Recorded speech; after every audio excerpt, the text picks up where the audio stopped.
If you are a fan of the Dive Bar Rockstar podcast and would like to help support the show, there's a great way that you can do that and start a new fashion trend. We have a new merchandise page on the website which features t-shirts and hoodies that are available for sale on Amazon. Just click on merchandise in the top menu and all of the links will be there, or go directly to divebarrockstar.com/merchandise. Get started early on your Christmas shopping at divebarrockstar.com.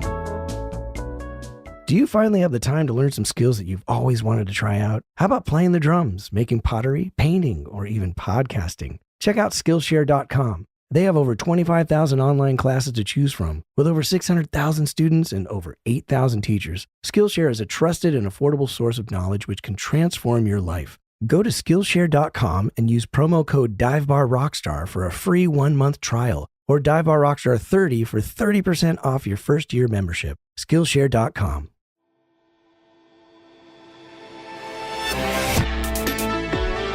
Welcome to the Dive Bar Rockstar Podcast, a show exploring the lives and journeys of musicians and music professionals. I'm your host, Eric Baines.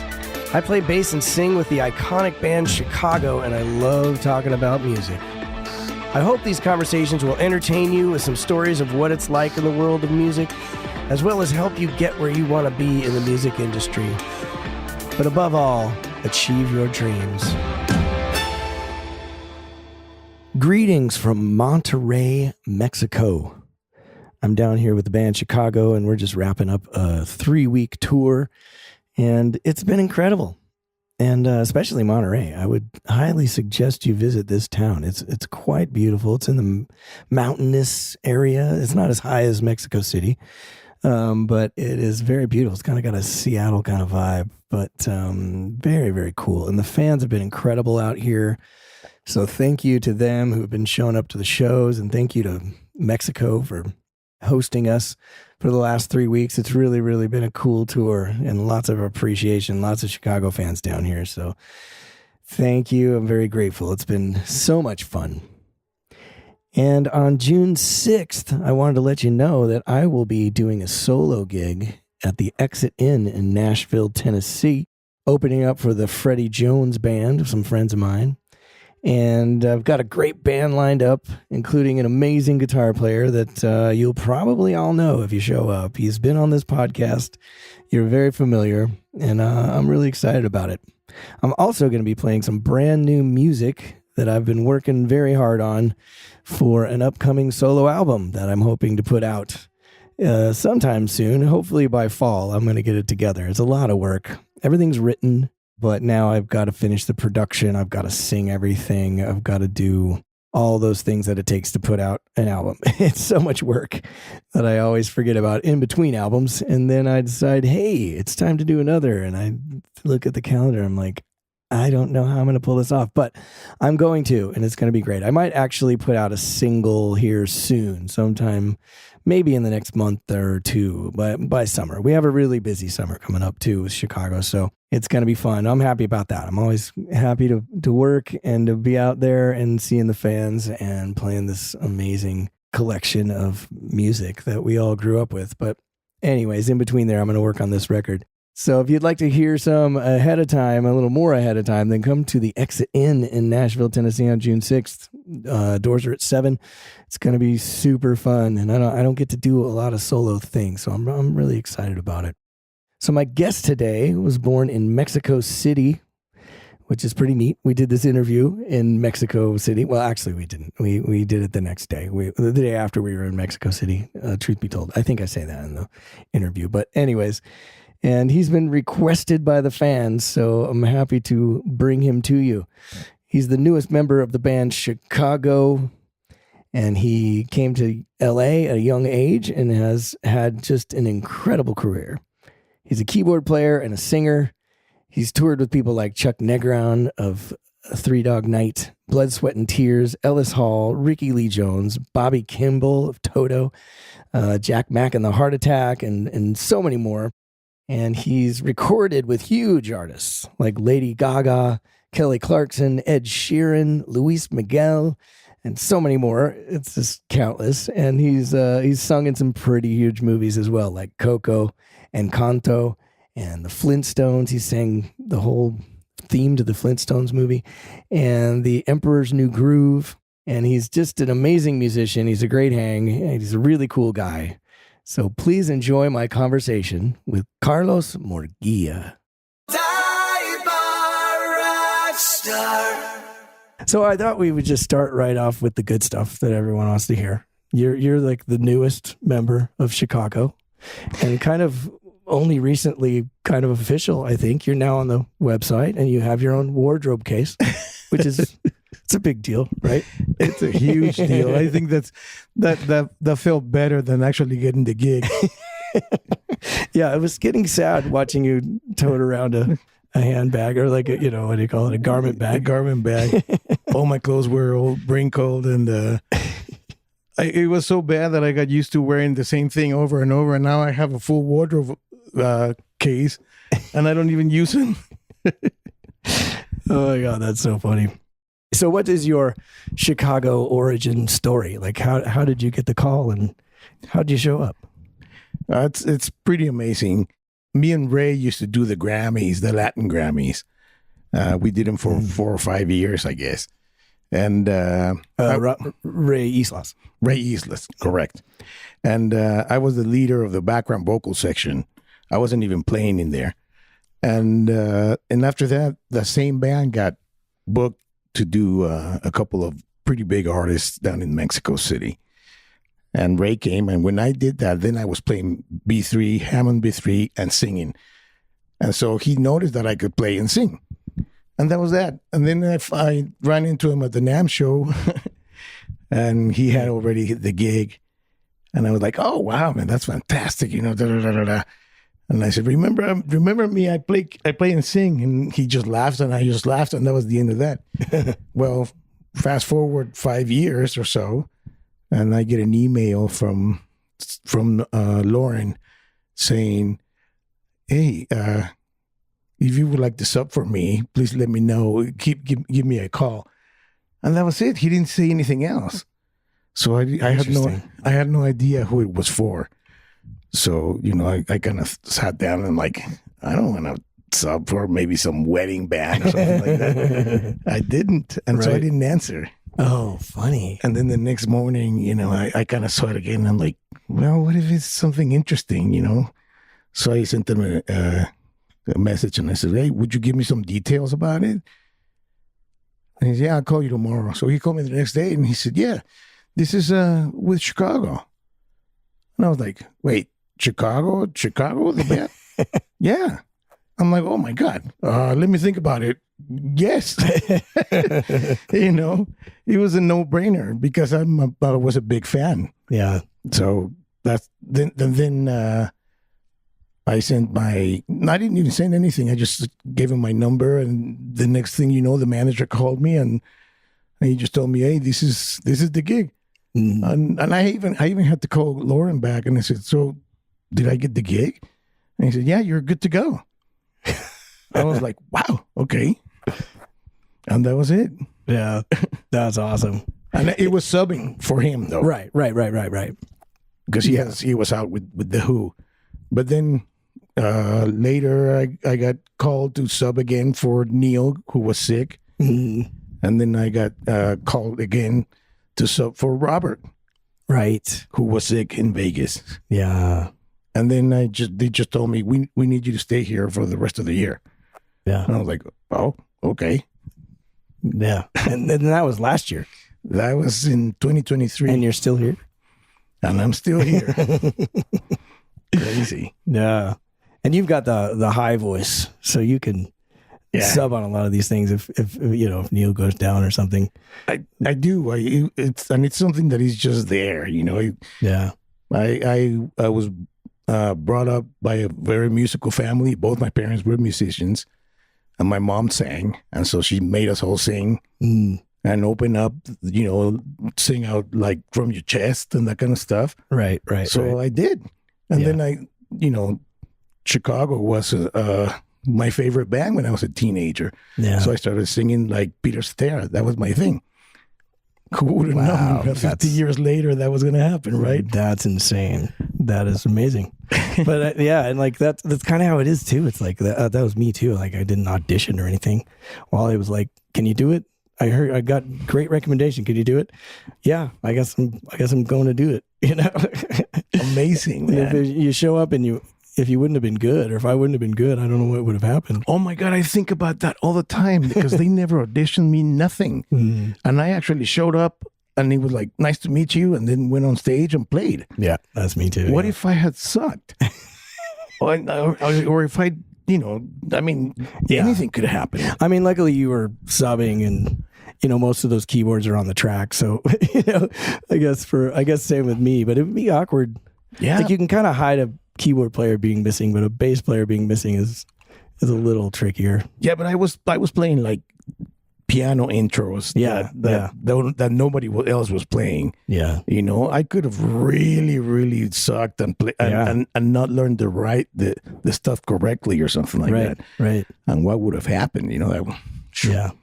I think about that all the time. Like, wow, right. And being like a big fan, it's a little. We were kind of talking about this the other day. It's a little tricky coming on this band because I think these guys, like the original three, are very cool, normal musician people, yet they're also rock legends. So it's a tricky thing to navigate sometimes. And if you come on, hot and a little too strong, they don't love it. No, you're right. And it's funny because, I've been recording with a lot of big artists, like Lady Gaga and Luis Miguel, right. Lifehouse, a lot of records. And I was with the artist right there and I never had any problem with it. Yeah. But Chicago, I guess, they were my idol since I was a kid. So when I got in the band, I admit it, man, I was starstruck. Yeah. I couldn't help it, you know? Mm-hmm. And, and to the point that the original guys at some point told me like, "Hey, you got to chill out." And I was like, okay, you're right. Yeah. It was hard to navigate. Absolutely. It was, how can I put this? I didn't mean to act like that. It just kept, it was, it just happened. Right. Crazy. Yeah. And I was like a little girl, like a fan teenager. It was That's funny. I ended up on the same bus as two of the originals. Right. So that right there was like, oh, okay. Yeah. And I couldn't help myself but to ask him questions. And Yeah. That's awesome. But they were, I got to say this too. They were extremely gracious with me. They were super, super gracious. Robert and Lee, those, I was with those two in the bus. And they always, they had no problem. But at some point, Robert went like, "Dude, you're one of us. Stop it already." Oops. Yeah. And Robert, I mean, I still am starstruck around him. I just don't say much. I go the opposite. I'm just like, "Yeah, man. Okay." And then I get out of this conversation as fast as I can. Well, think about what he just said. You're one of us. Yeah. No, we're not. I'm not one of them. They're amazed. Yeah. They're legends, man. But that is kind of what's cool about this band is that I feel like I'm one of them. They sure make you feel like it. And, if you want to think about it, we are now a part of the history. I know what I mean? Yes. And now I do. Now I feel it. In the beginning, I didn't. I didn't know I didn't know what to think. I was only a sub. Right. So I wasn't part of them. You know what I mean? Oh, yeah. So then I was like, this is going to end in a month and I'm back to my house and that's the end of that. Yeah. And then they kept calling me back. So I was like, oh, okay. So after the second time they called me, I kind of chilled a little bit more. But in the beginning, you're like, I don't know if this is the last time I'll ever meet you guys. Yeah, so. I was shamelessly a fan. That's awesome. Well, it's an easy band to be fans of, and we all grew up with everything. But yeah, it kind of makes it hard for everybody in a sense too, because you're the sub.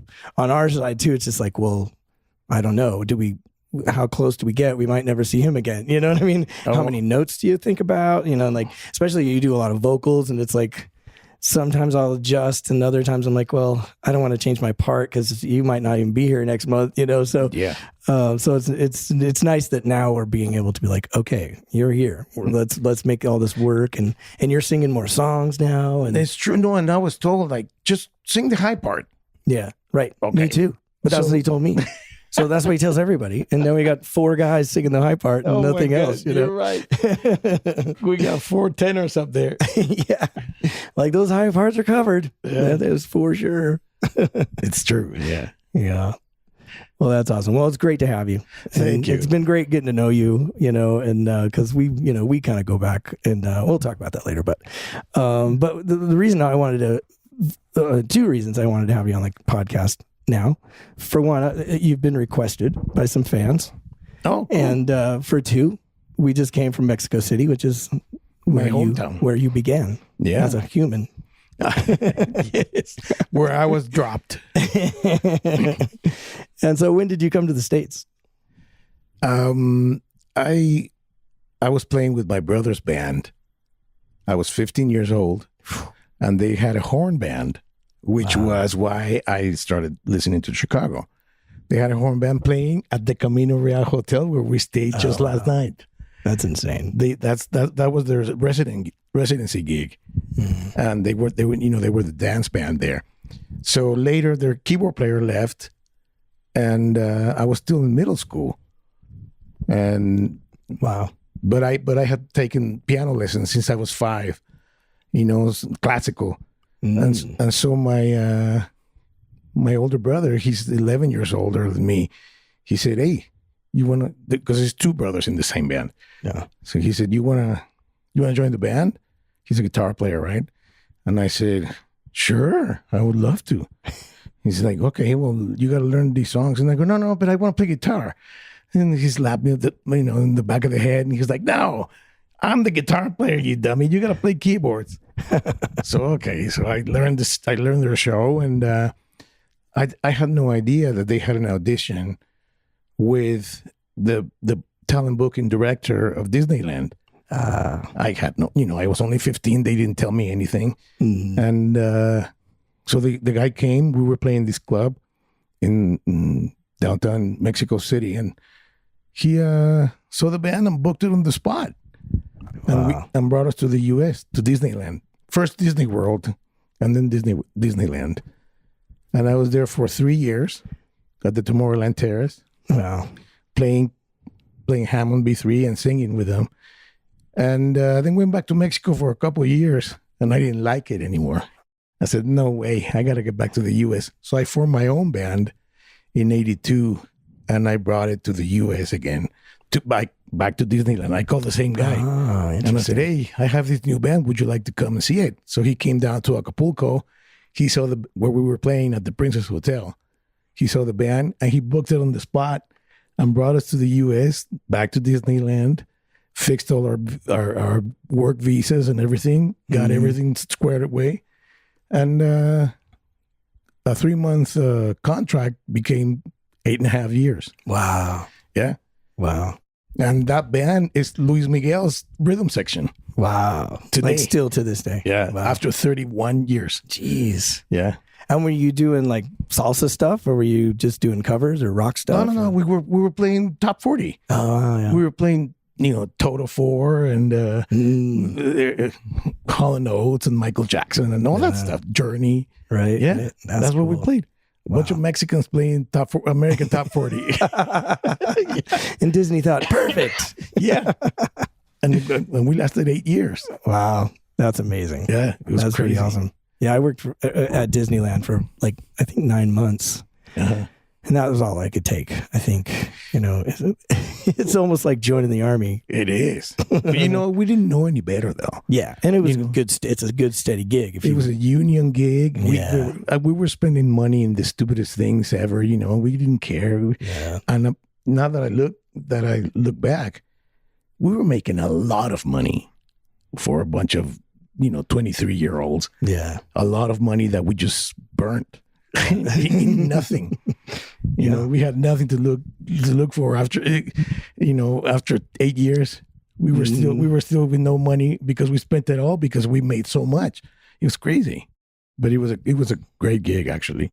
It gave us a lot of structure, because the one thing that they had was they were like you said, it was like joining the army. They were very strict. Yeah. They gave us song lists of the songs that we needed to learn. Oh, even that much? Oh, yeah. Wow. Because in the beginning, I think that was kind of typical then of most clubs, honestly. Like they had a top 40 list. Yep. That's what they wanted. And don't sing Mustang Sally. The do not plays. Yeah. But in this one, it was funny because in the beginning, we didn't know. And we were singing, I'm in love with the other woman at Disneyland. And so they came and they said, no, we don't do that kind of stuff here. You got to take that song out. So then they gave us a list. Gotcha. It was funny. Yeah. Yeah. And Tomorrowland Terrace is still there. Still there. I don't think did it go up and down when you were? Yes. Oh, yeah. And many stories happened there. We got stuck. We had the cable stuck and then snap. Oh, it was crazy. The microphones shoot like if somebody catapulted out of the thing. It was crazy. Wow. Yeah. The dark side of Disney. The dark.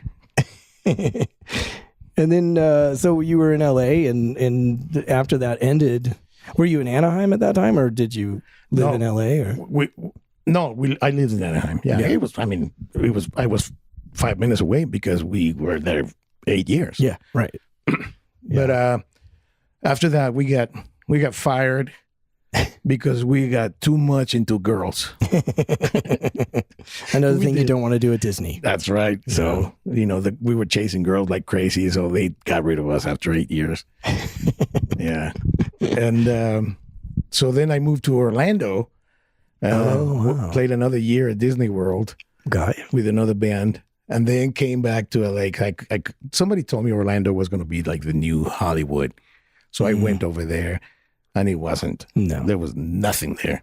So I came back to LA and I decided, I thought I could do more production stuff and get into session work and everything. And I was struggling. Yeah. But little by little, I started getting auditions and started getting callbacks to do commercials and that kind of stuff. And I got a Coca-Cola commercial that I couldn't believe it. They auditioned me and I did the commercial in San Diego. And there was a guy doing it in English. And then I got hired to do the same exact song in Spanish. Oh, cool. And the people from Coca-Cola were there and they said, now sing it in English too. So I did it in both and they gave me the gig and the other guy they just wiped them out. And then it was funny because then when they were going to pay me, it was a union gig and I wasn't in the union. So they said, okay, so you got to do a Taft Hartley, and you have to show us that you're joining the union. And so I did. And that that changed my life, because suddenly I started getting calls to do commercials for a bunch of stuff and movies and, the Flintstones and a bunch of things, man. I sang the theme for the Flintstones. Wow. And the Flintstones movie. Yeah. Mm-hmm, yeah. with with John Goodman. Yeah, with John Goodman. Yeah. Oh, I saw it. It was great. In fact, a acquaintance of mine, Mel Brown, was a bass player in the band shot in that movie. Oh wow! Great. And at the time, he had moved from Denver to L.A. and I was still in Denver, so I was like, "Oh, we got to go see Mel in the new Flintstones movie." Well, I sang the theme for that. That's amazing. And little by little, things just started happening in the session world.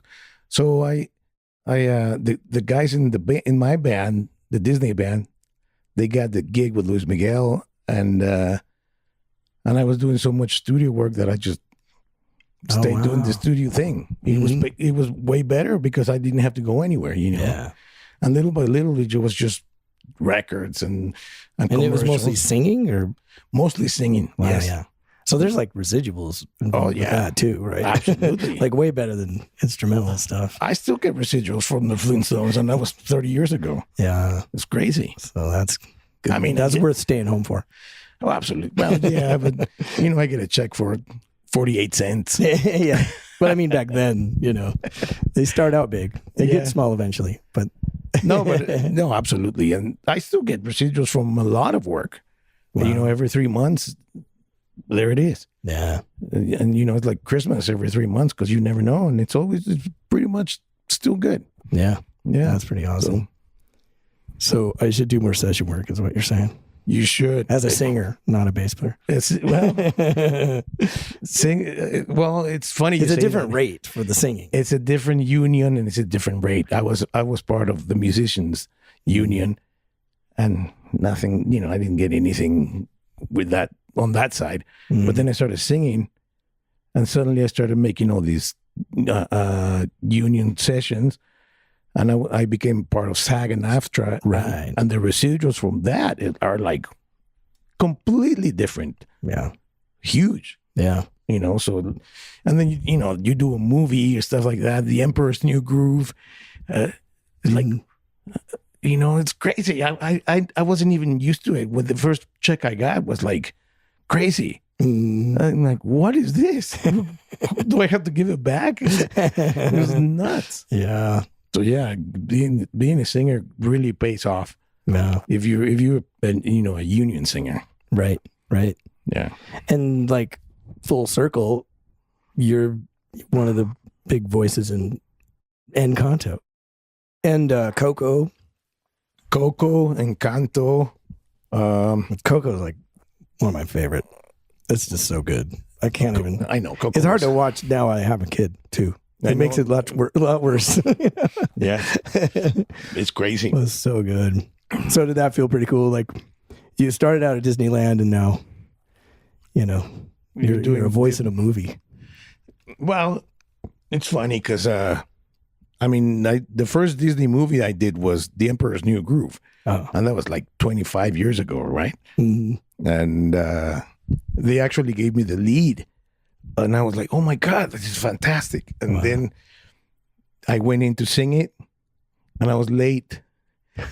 And I had to run from the park, from where I parked up my car in Burbank to the studio. And it was in the middle of the summer. So it was like 100 and something.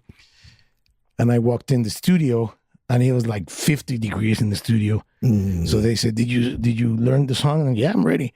And it was me and Clito Escobedo from the Jimmy Kimmel Show. Mm-hmm. Me and him. And I went to sing it, and it was a high tenor thing. Yeah. And in the middle of the song, Sting wrote the song. Wow. Right. Yeah. And the demo was Sting singing. So we had to hit those high notes. Mm. And I came, and I have no problem hitting high C's. And I went like, yeah, I went, goose, and I was like, what? And suddenly I was, and I had instant laryngitis from walking in from the hot to the cold. And so Clito sang it and he nailed it. Yeah. Because he's a bad boy. He's a great singer. And in the end, Tom Jones sang it. They took us both out. But we did all the background vocals, so it was cool. Yeah. But Disney, it was ironic that we were doing all this Disney stuff after I was there for 10 years, Yeah. That brings up an interesting point, though, because I think, a lot of times I don't even tell people I can sing. It's like, because it's so much easier to just play bass. The bass never messes up. I can be, 3 sheets to the wind, or I can be hungover. The bass always sounds great, and I can play it all in all conditions. You know what I mean? It's true. I've practiced in all conditions. Don't try that at home. Your first couple times are not going to go well. But if you practice on Jaeger, then you end up being really good at Jaeger. But anyway, but as a singer, you wake up and you got a cold and you got a big session. Like how do you deal with that? Have you had to just cancel sessions before, or do you just no? You just show up and let them decide? I'm one of those guys, and I don't know if I should be proud of it or I'm just dumb, but I never had any. Well, no. When I was at Disneyland again, I was 23, and we were doing 6 shows and sometimes double shifts, so we were doing 8 10 shows. Mm. And I blew my voice. And I had a hemorrhage. And they had to give me a shot in my vocal cord. Wow. The doctor he actually went like, say ah, and I went ah, and he put this needle that was like 10 inches long in my mouth. Whoa. And went and stuck it in my throat, in my vocal cords. Yeah, it was crazy. But after that, I realized, wait.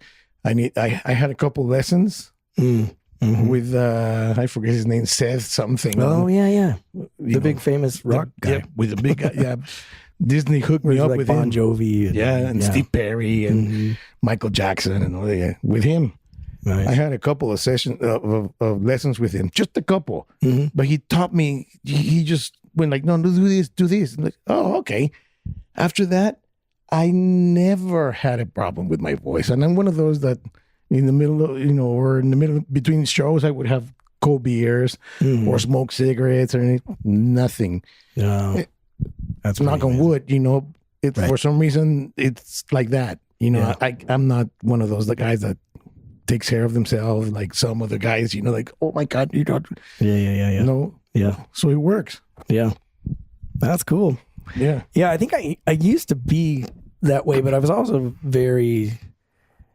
I didn't sing Journey. You know what I mean? And then when I started sort of realizing, oh, I've got this top end that I can kind of use, that top end is what's really, it's allergy season, and then that top end gets really weird. You know what I mean? It's like so I still hesitate to commit to any, don't call me for the high rock stuff, but I hate that about it, that it's not as reliable as the bass, With me, it's the other way around. The bass will sometimes just drop off. If I want to sing something low and I just like, it's gone. Right. But the high stuff, I pretty much always, I live there. Yeah, that's awesome. But if I need to sing quietly, right, like mid voice, then I can get in trouble. Yeah. It just happened last month. I've never had allergies before, and going through the South where we were. Yeah. I had these horrible allergies that I could not stop sniffling, and I couldn't sing the mid, the mid stuff. It was crazy. Yeah, that's it. That kind of happened to me too. It's like it's the mid, or that's like the F sharps and the G's. Yes, which are kind of hard anyways. You get, that's the break point most of the time, and it's like that's always hard. But when you're in good voice, you figure out how to do it. But that's the stuff that just goes. Yeah, even that spot in like falsetto for me sort of goes away. Yeah, well, that's what I mean. It's like I can sing the super high whistly stuff, but stuff that area in falsetto suddenly just goes away. Yeah, and that's how with an allergy. That's what I mean. Right. Yeah. Totally. It's hard to manage. Like I'm still like scared to say, yeah, I'm gonna go be a session singer now, because I'm like, what if I don't today, and what if I wake up with no voice and it's a Disney project? I doubt it. You're a great singer, man, and your voice is always there. It's session singing is the scary thing for me was the charts. When they put the charts in front of you, I was like, whoa, because I'm a terrible reader. I couldn't read out of the Rio Grande. Yeah. But I have great ears, so I could hear this stuff once, and I would pick it up, and I mean those Flintstone songs. Yeah, they're all clusters. Crazy like barbershop quartet. Right. Yeah. It was nuts. But the guy just told me, hey, this is it. Oh, okay. Da, da, da, da, da, da. It was all crazy stuff. Yeah. But that was the problem with me with sessions, the reading part. Gotcha. Which I very much suggest to anyone that wants to do that, to learn how to read, side read when they sing. Right. Because if you have a good voice, your attention's going to go on the paper and you're going to sing great. Interesting. Yeah. It's crazy, man. I've experienced it, Mm-hmm. So your voice is the last thing you think about. You're actually focusing on the melody and And before you know it, you're doing it without any problem. Interesting. Yeah. Someone, with talent, someone like you, you would have no problem doing that.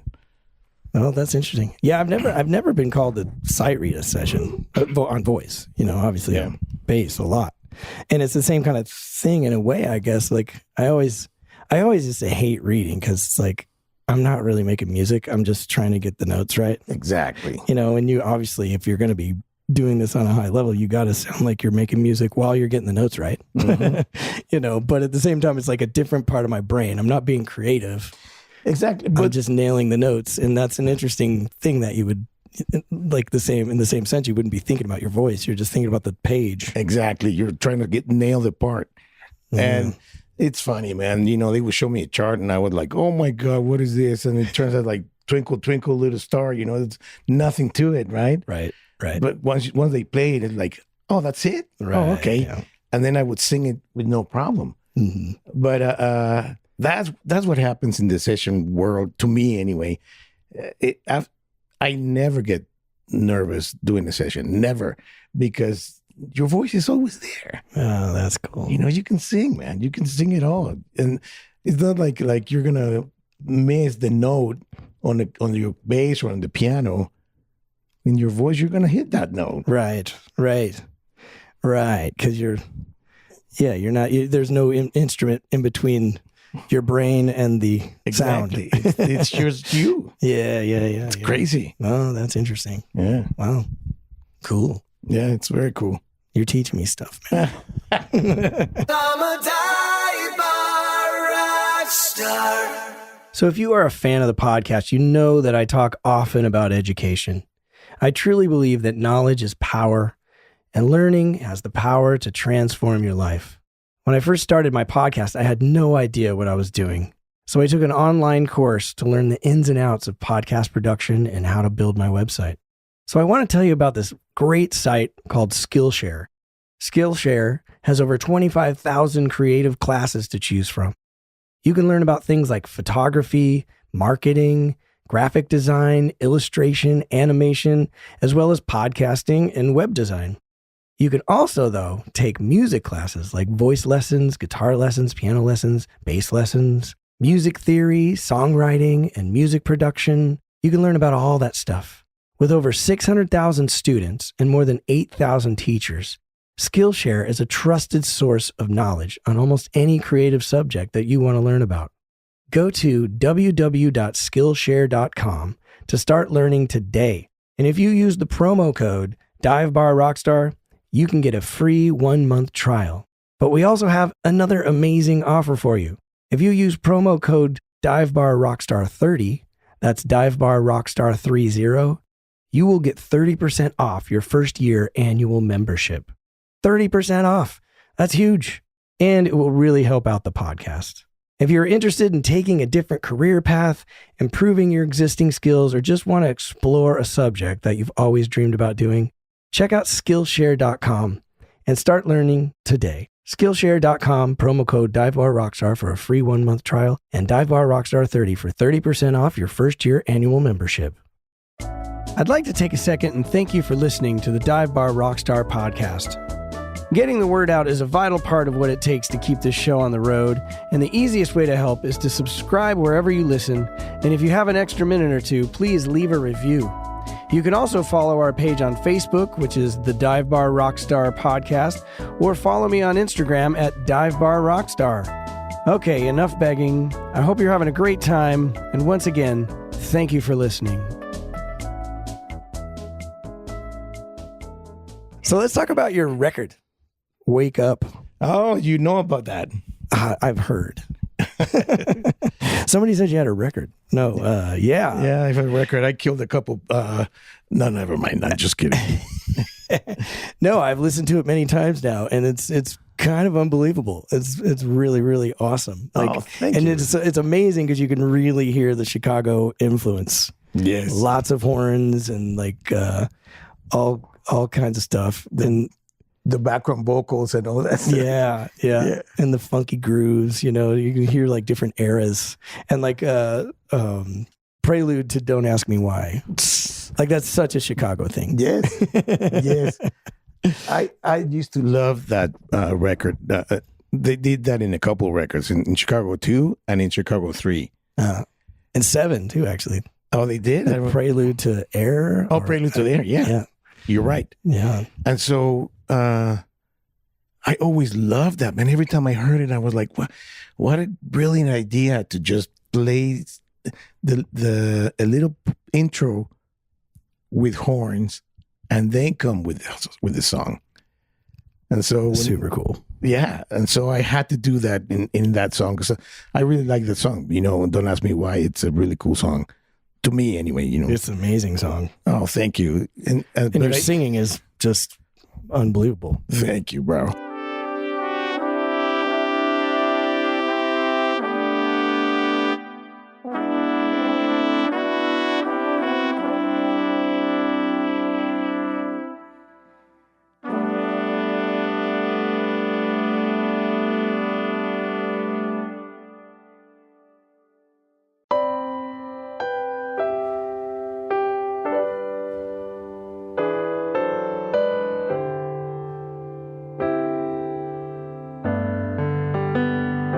Here I am, still the same when nothing's new.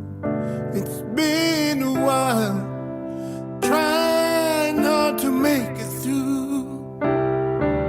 Well, it's hard to let these feelings out all alone, but I guess that's just the way I must go on. There you are, unsure about your new frontiers. You've tried so hard, but still can't hide the tears. Yes, there are times when nothing matters. Now you're on your own. And there are times when you're just dying to hear that phone. So did you write that? I wrote the whole record. You wrote the whole record. Except the last song, which is Edgar Winter. Oh, got you. Yeah, that. Is that the I Hate Everybody? I Hate Everybody, yeah. That's hilarious. It's. I was like hoping you wrote that song, though. No, I wish I did. I'm like, that is some balls right there. Edgar Winter, man. Yeah. Yeah. Well, that's awesome. So when did you start writing? Oh, or wow. that just happened? No, I've been writing since I was like 20 or 19. Yeah. I placed a bunch of songs with Latin artists and stuff. Gotcha. A bunch, I mean, a bunch, I mean, maybe 30 or 35, but with big artists down in Mexico and stuff, and in Latin America. I just, like I said, after the Disney thing, after my first experience at Disney, which was only 2.5 years, I was like, we got signed in Mexico, but with RCA, and the producer came and said, "We need songs." Gotcha. And I was only into Page. You know Pages? Oh yeah. Oh yeah.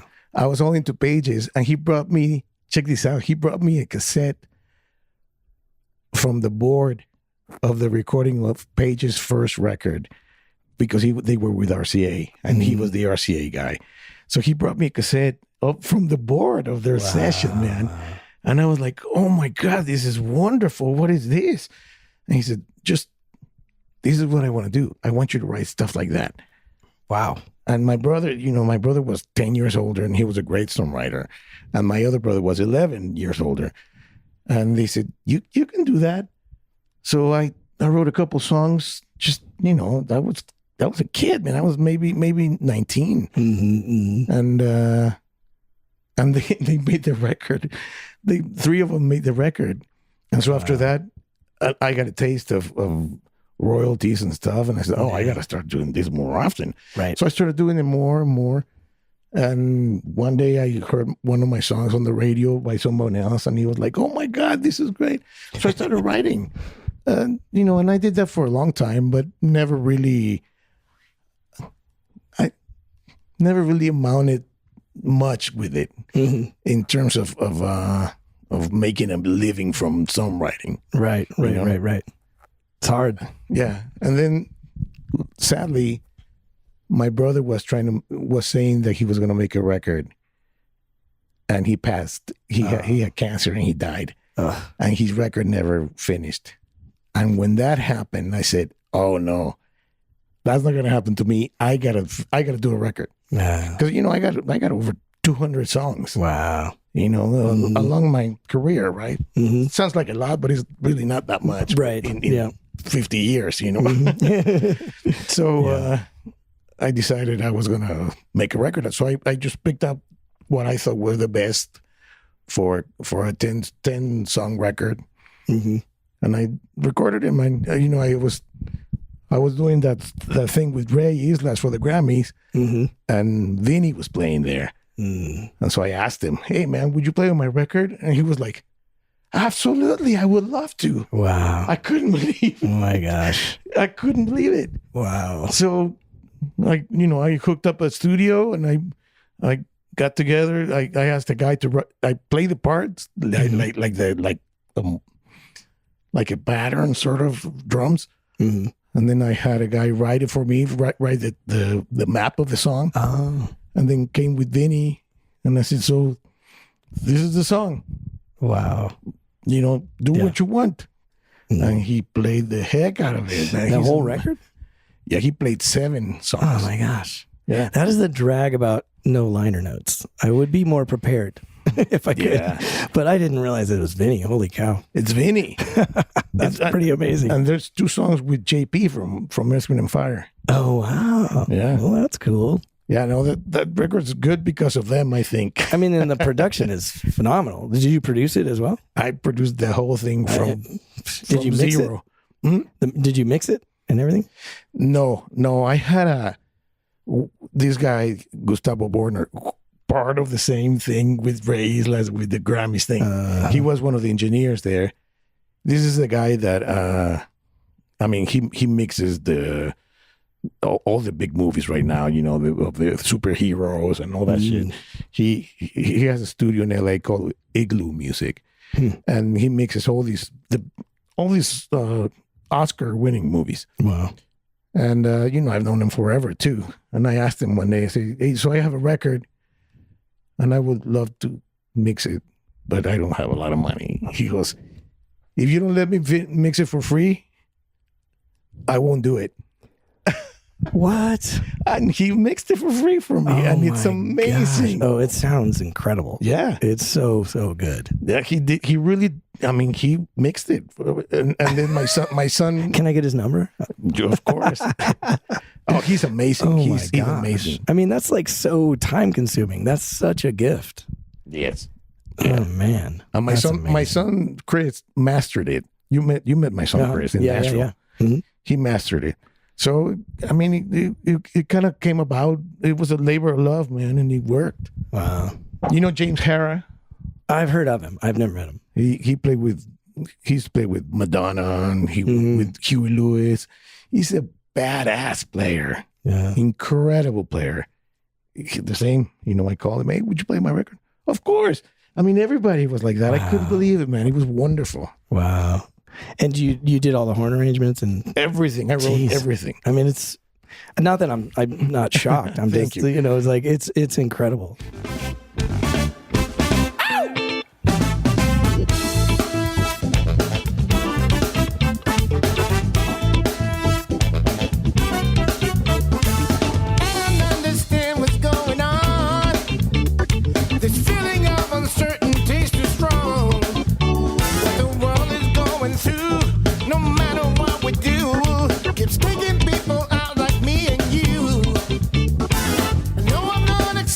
From the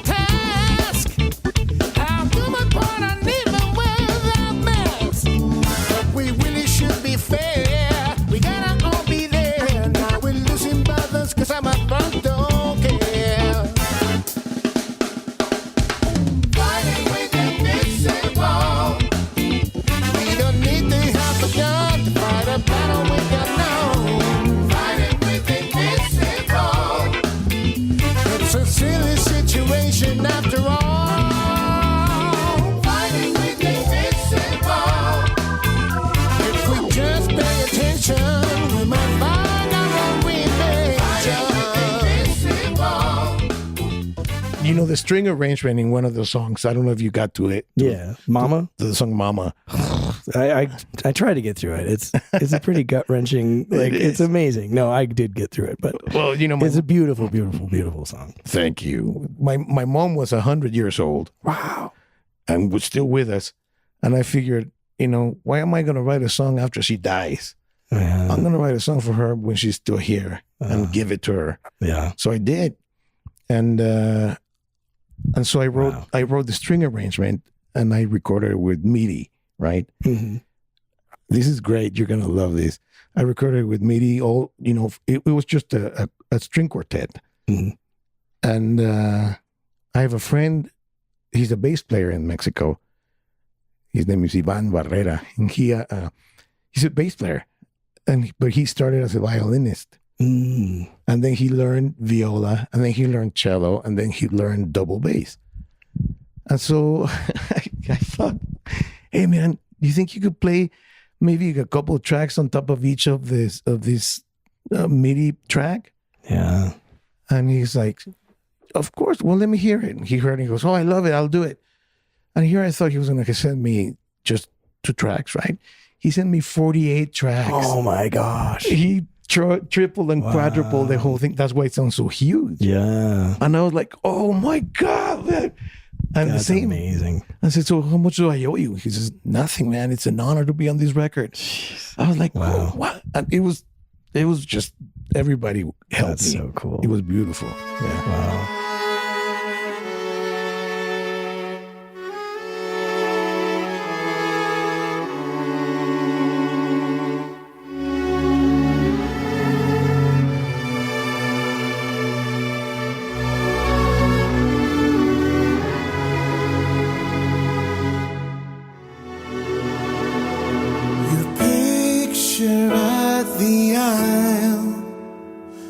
That great big smile makes this photo album a showcase of your style. Your breath became my breath, your life became my life. Your presence still lights up the room. Your story feels so high. It makes your soul rejoice to still hear your voice.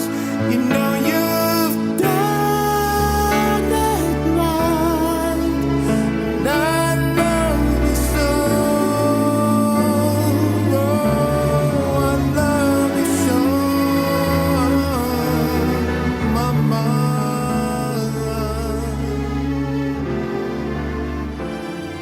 I did the same thing on a friend's record that I was producing, but I did the MIDI thing. But then Simon Huber is a bass player, but he's also a cellist. Okay. And the cello, you can get really high. So he doubled the violin stuff up there, and then like he could do everything on the cello, you know? Yeah. So, and like, you know, with a pop thing, you don't really, I don't like to go with a double bass. You know, I don't want to get anything down those low frequencies. So Of course. the cello just covered everything, and Yeah. it just adds that real on top of the MIDI, which, you know, nowadays MIDI strings sound They sound phenomenal beautiful. too. Yeah. But just to have that room that and sound the- of the and bow, screech, you know, the screech. Yeah, exactly. Wow, that's amazing. And the horns are the horns from Blood, Sweat, and Tears. Because I used to play with Blood, Sweat, and Tears. Yeah. And so I called them the same. Hey, I got this record. You guys want to play on it? And then they absolutely, you know. So you met Steve Jankowski. He was with Oh yeah. with Chic, remember? Right, yeah. When we were in Japan. And so they the same. I sent them the MIDI files already done, and he just wrote them out for the guys and played them, and it sounded great, man. Those guys are bad boys. Yeah. So yeah, That's so cool. It's a very, very heavy record in the sense of the talent that went in it. I mean, yeah, and like right now, I'm kind of working on my own one, and you know, producing everything, and it's getting a little. I do have a 4-year-old too, but like it's getting a little overwhelming, you know. And I listen to your record, and I'm like, the work that went into that, It's just, it's so intense, you know, and especially in this day and age when you're not on a label and it's not like somebody handed you $100,000 and said, go make a record of your dreams. You know, it's a labor of love. You know, it's like we do this because we do this, you know. Absolutely. Yeah. I needed to leave something of what I do there, right? You know, record it. Yeah. There it is. Yeah. You know, I did pay everybody a little bit, whatever I could, right? But I did, you know. But everybody was amazingly gracious, and they just went like, "No, man, don't worry about it." Vinny, I mean, I probably shouldn't be saying it, but you know, he's my friend, so that's why he did it for me. Mm-hmm. And he was just the thing was that he loved it. When he heard it, he was like, "Oh, absolutely, I want to do it." I was like, "Wow, this is great, thank you." Yeah, that's amazing. Well, I'm gonna go back and listen again, just with different ears almost, you know what I mean? Because that's like, the record's flawless, you know, but now I'm going to be listening for those Vinnyisms, you know. And he played with Lalo Carrillo from the Luis Miguel band, which was my brother from all those Disneyland years. Mm-hmm. Yeah, and they played together. That was one thing. It was Lalo and him, and sometimes Morris from Earth, Wind & Fire. Wow. He's there cool. too. Oh, that's amazing. I'm telling you, wow, man. It was just, no wonder it sounds so good. Yeah. It's just star-studded. Yeah. That's why I said it's a very heavy record in that sense, you know? Yeah. Salud. I also like salud. I haven't drank on one of these in a while. It's pretty fun. Oh. I started this during the pandemic, so it was like, there was nothing else to do but drink and talk. Oh, I see. That's what my record was done during the pandemic. Oh, wow. Yeah. Which makes it kind of hard at the same time. That was a challenge for live recording if you're doing it at the same time. Yeah. I mean, to get the drums and bass, I actually went to a studio, you know, to Stag Studios and in Van Nuys. And they didn't want to open it. Yeah. And when I told them, well, you know, Vinny records here all the time, and he recommended the studio. Oh, Vinny? Okay. Yeah. So they opened a studio for me.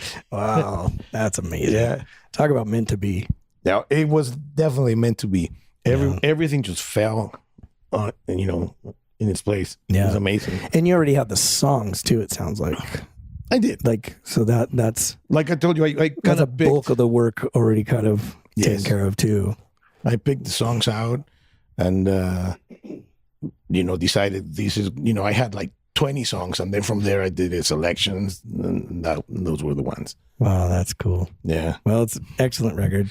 And the beauty of it is, like, with Spotify, it's like your stuff's up there forever. So even if this was 20 years old, you know, it's like, keep talking about it because it's always there. It's not like it's out of print now. You know what I mean? Yeah. Like, that's the beauty of streaming. I have, I'm proud to say that I have like 17 followers. It's true. No, you got some plays though on Spotify. Oh, really? You know? Oh, yeah. You should check back periodically. It's getting played. And well, you know what else? I think it's because of where I'm now. Yeah. Where I am now. Even more reason to talk about it. Yeah. And talk to the fans about it, because it's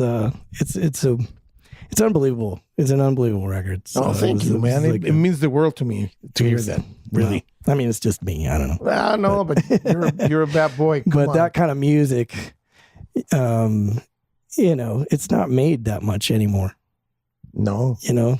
And it doesn't old school completely. And I don't want to say it even is like dated, because now it doesn't even matter. Like it's just, if you like that kind of music, you want to hear more of it. And now there's opportunities to keep making that music because there's a fan base, and no one says, oh, well, you know, it doesn't have to make it on the radio. You know, it's hilarious that you said that, because that's exactly what I thought when I went to do it.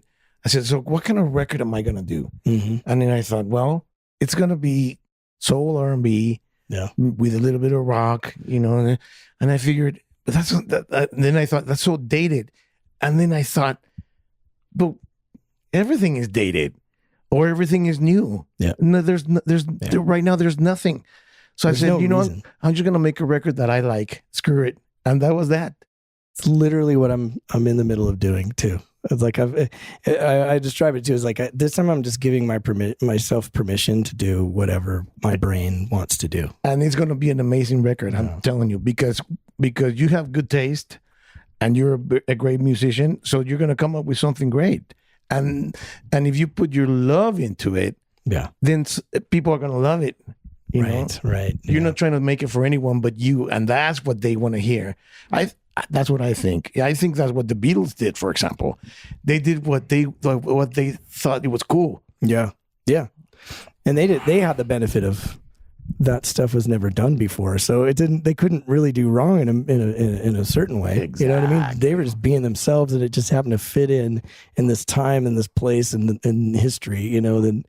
You know, I mean, they're playing. My record's not going to be as good as a Beatle record. Okay, let's take it easy. But they play an ambo with a hammer. Come on, yeah. I mean, anything. They added anything in there. Yeah, it's pretty awesome. Yeah. I'm kind of going for a more minimal production.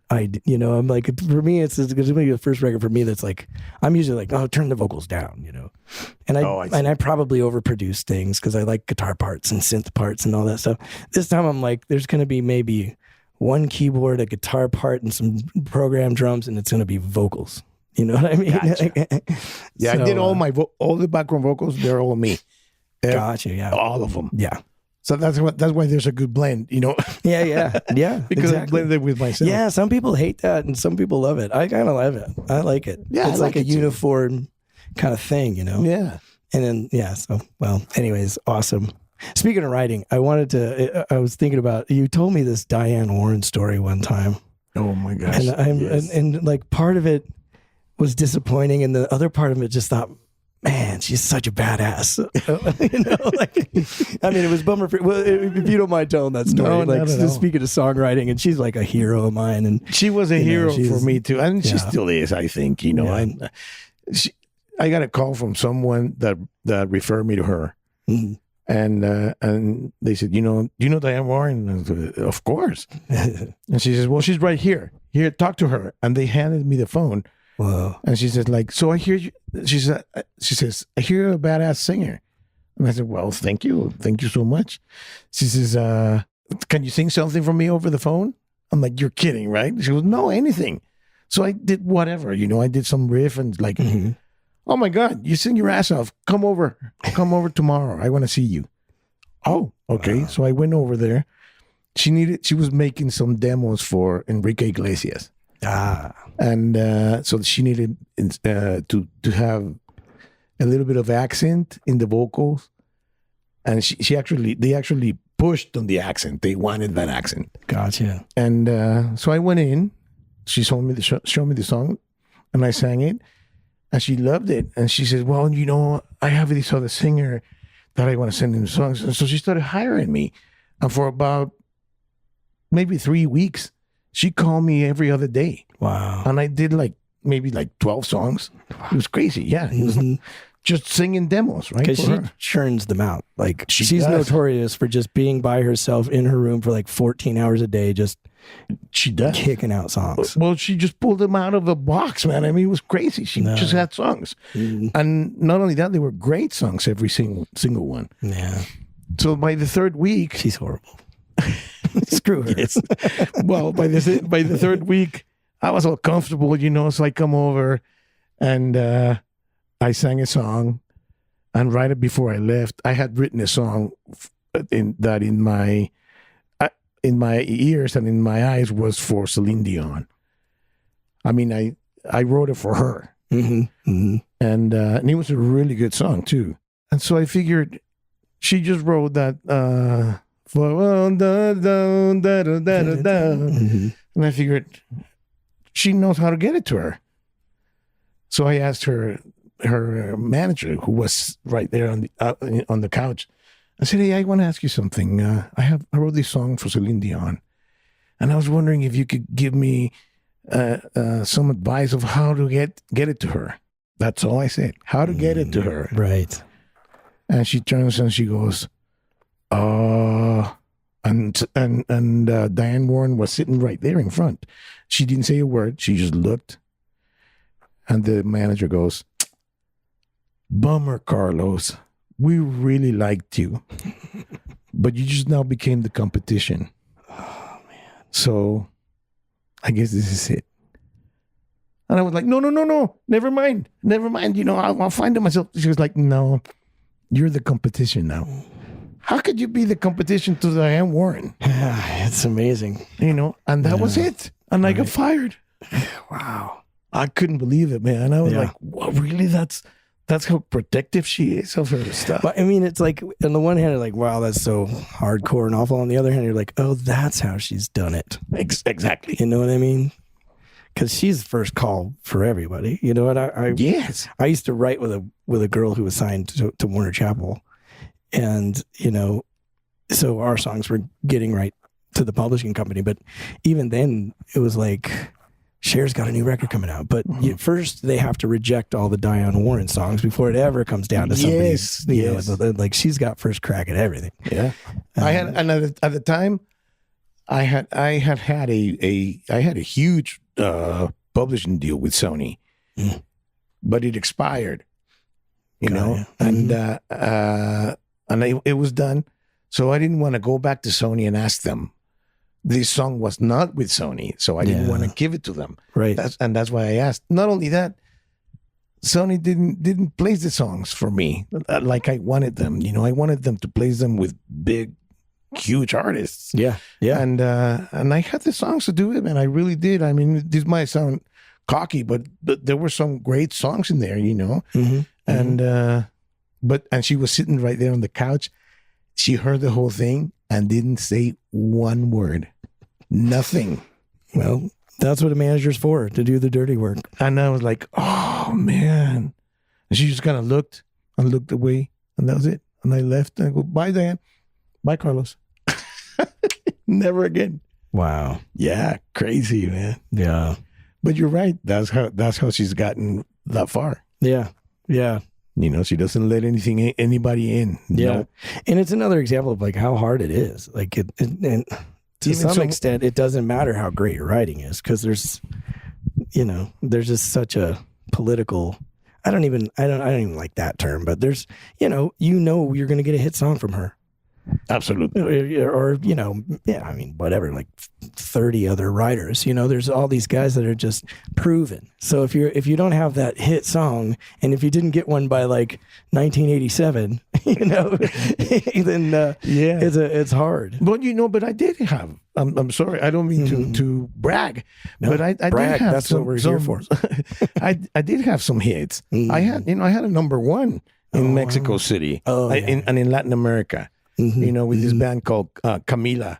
Oh yeah, and I had I've had songs on the charts before, and so that was an accomplishment. I wasn't like a nobody that did it. I had made money with it. I had songs on the charts, which is it's not a small thing to say. Right. It's huge to get your songs on the charts. Yeah, absolutely. And I got them on the charts a few times, and I maybe 6-7 times. Mm-hmm. And here I thought we were comrades, right? So she was right to be like, "Oh, you're the competition." They just didn't realize you were the competition. No, I guess so. That's amazing, though. She brutal, man. Yeah. Welcome to Los Angeles. No kidding. Wow.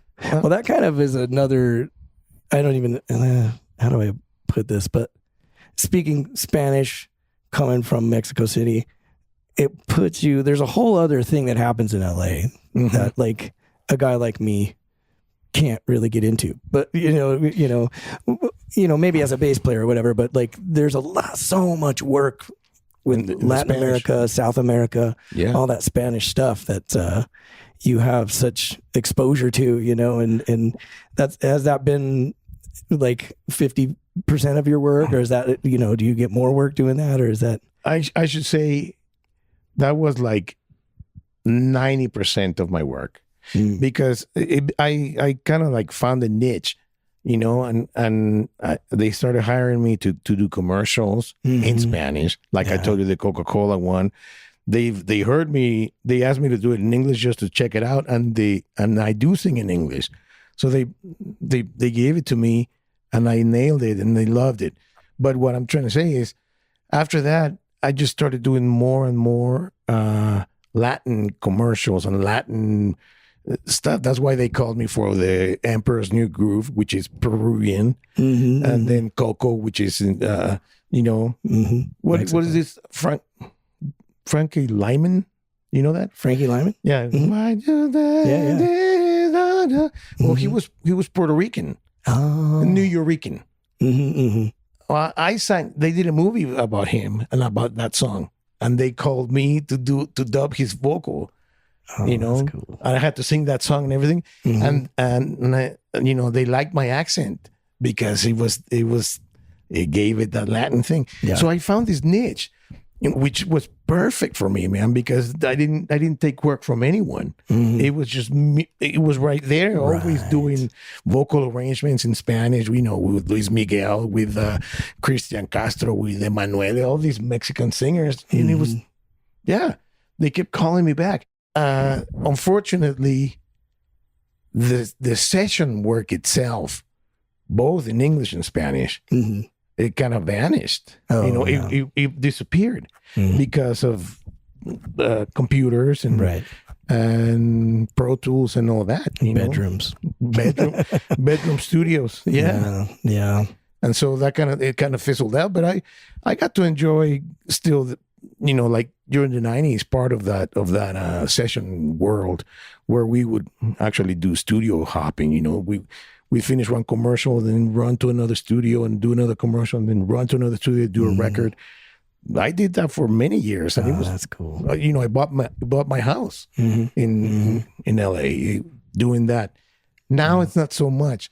Yeah. And another thing that was funny too. This is crazy.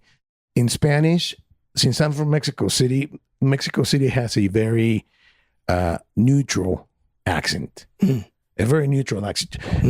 Spanish has a bunch of accents just like you do in English. Like, right. Like from Kansas City to Alabama, and then you go to London and or to Ireland, all those different accents, right? Yeah. Well, Mexico's the same. They're all different things. And Mexico City has a very neutral accent. And so that's what they used to call us a lot to do that. But now there's a generation of Latinos in LA, for example, that are the kids of the people that came from Mexico. Right. So they're Mexican Americans, but they were born in the U.S. And their Spanish has taken a different accent, if you want to call it that way. Right. It's kind of like a Spanglish thing. And so now that's what they use. Interesting. It's crazy. Yeah. Now there's all that generation of people that were born in the 80s. They have a different kind of Spanish. Gotcha. Nuts. Yeah. Yeah. Well, yeah. I mean, it makes sense. The world keeps turning. It keeps turning. Yeah. Yeah. Finding different things. Yeah. And LA is I guess that's part of my point is like when I moved to LA, it was just like a lot of that work is done in LA. Most of it is. Yeah. Like when I moved there, it was she bangs, like the Latin pop thing just exploded. Yeah. Ricky Martin and Mark Anthony. Yeah. And a lot of that stuff's in LA, and so it's just like a whole other world. I always say like the more skills you have, the more gigs you can take. Yes. And then like speaking Spanish and knowing that's just a whole other skill set too that can open up doors to all kinds of absolutely jobs. Well, it did for me, to the point that I can actually say it was more like 90% of my work was in Spanish in LA. Yeah. And I was recording for huge records, man, that sold millions, for Luis Miguel, for example. That's one big, I always say that name because he's huge. Yeah. Right. But we recorded for him, for Ricky Martin, for, I don't know, for Camila Cabello, I did one session with her and what's this red hair guy? I forget his name. Ed Sheeran. Yeah, I saw that on your website too. Yeah. I mean, it's big time stuff. Those are big records, man. Yeah. But those are the Latin things that not everybody can do Right. because of that niche of speaking Spanish. Yeah. It's crazy. Yeah. Yeah. You know, the Lady Gaga too, Kelly Clarkson. No, yeah. Yeah, they called me for those, and all they wanted was that hint of accent. Right. Yeah. Crazy. Yeah. Yeah. Which is It's cool. what you just said. You know that you probably couldn't do it, Right. Because it has that I would sound like varnish a on white guy trying to do it. Yeah, it's crazy, and Yeah. they want a legit Latin guy. Right. Yeah. It's nuts. Yeah, Yeah. It's good. Good it's for great. you. Definitely good. Yeah, Yeah. That's so awesome. Well, I first met you at a little place called Lapa Lapa In Long Beach, Belmont Shores, to be more precise, I guess, right on the ocean Yeah. or right on the bay or whatever. And here we are playing, and then that drunken owner. I don't know if she was crazy when you were there. I mean, I think we played more than one night. Yeah, I think With, so. With Christian. Yeah, with Christian Pozak, great drummer, cool little trio gig, just bar essentially. So I don't know if it qualifies as a dive bar, but it's close enough. You know, I think you've earned your way onto this podcast. It seemed like a dive bar because I was extremely drunk, and sometimes I'd have to sleep it off in my car in the parking lot before I could drive home. But Oh my God. but and here we are in Chicago together. It's a pretty insane. Pretty amazing, man. Pretty insane route or whatever. I don't know. It sure is. I love doing this gig. Yeah. It is really fun. I love doing it, you know, because of what it is.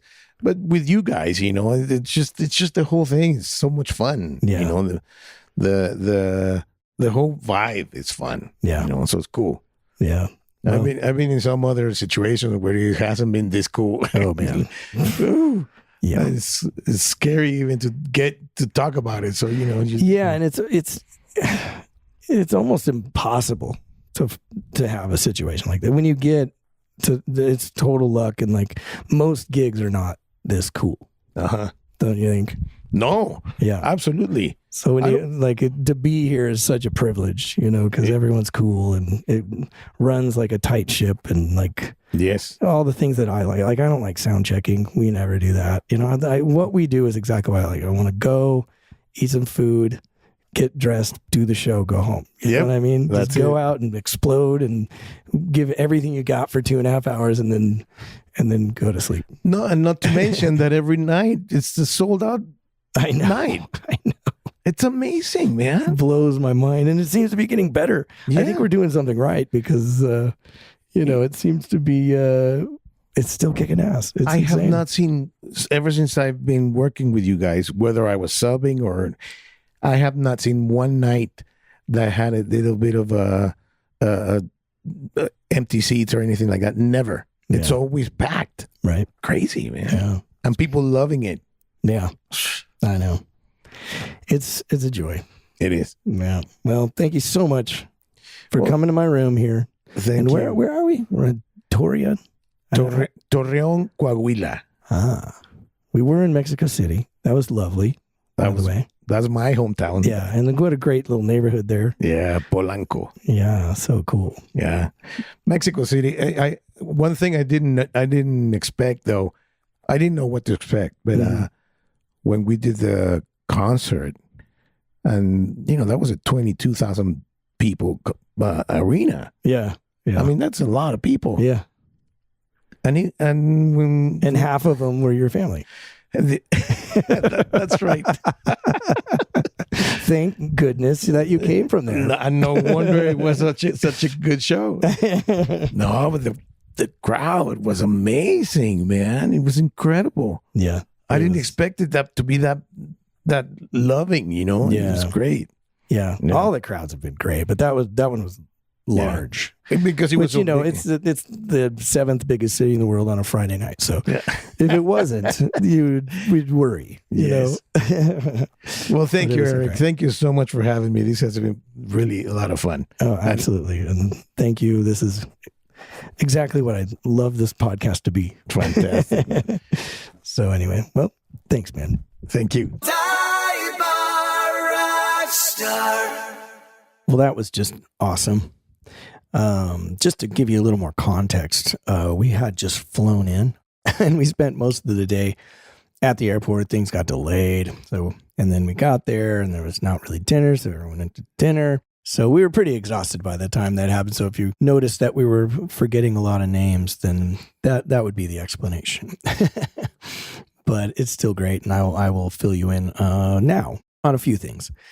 But first of all, I'd like to comment on the fact that he didn't know who he was subbing for when he was asked to sub for Lauren. And weirdly enough, that's not atypical. A lot of times that happens. Or sometimes if you're up for a gig, you're not even allowed to talk about who it is for. It's just like, show up here and you're going to get an audition, or someone's going to call you, and just be cool. I'm recommending you, but I can't tell you what's happening. Sometimes it's because someone's getting fired. Sometimes it's just they don't want word getting out to everybody and getting a barrage of phone calls and stuff. But other times, just maybe it slips somebody's mind. I don't know. But the fact that he didn't know what he was doing and he was like, okay, well, I guess I'll sub for you, but who's it for? Is a kind of a common experience. One wouldn't think that, I think, but it is. So Vinny Colaiuta is the Vinny that we were talking about. I know I've mentioned him before on this podcast, but he's a drummer and he's played for like Sting and Frank Zappa. Just if you go down a Vinny Colaiuta rabbit hole on YouTube, you'll see, and he's just amazing. And it's just amazing. You know you've accomplished something when someone says Vinny and they know it's you. The Tomorrowland Terrace stage is at Disneyland, and it goes up and down like hydraulically. So that's what he was talking about as far as mechanically. Sometimes it just goes wrong, and it's supposed, like, the band is supposed to just appear out of the ground when everything works, but sometimes it doesn't. And the voice teacher that he was talking about doing a couple lessons with is Seth Riggs, and he's a great guy. He's been around forever, and I've never met him, but he's worked with Michael Jackson and Prince and Stevie Wonder, Madonna, Barbra Streisand, tons of rock stars. He's pretty famous in the vocal coaching world. And if you don't know who the band Pages is, they were a band that featured Richard Page and Steve George, who eventually went on to form the band Mr. Mister. And of course, they had tons of huge hits in the 80s, but that was their previous band. And it's amazing. It's just really great music, kind of along the same lines, but it's really, really great stuff. So it's another good rabbit hole to go down if you want to, the band Pages. Well, that's it. I hope you really enjoyed it. I hope you learned something. I had a great time, and I'm going to speak at you next time. I'm a dive bar rock star. Wow, you've made it to the end. I'm hoping it's because you completely enjoyed yourself and are now filled with knowledge and inspiration to move forward with your dreams. If that is the case and you would like to stay informed of new episodes, live events, and general news, please go to divebarrockstar.com and sign up for the mailing list. If you have any questions, comments, corrections, or complaints about anything you hear on the show, please email me at fanmail@divebarrockstar.com, and you may even end up on the show.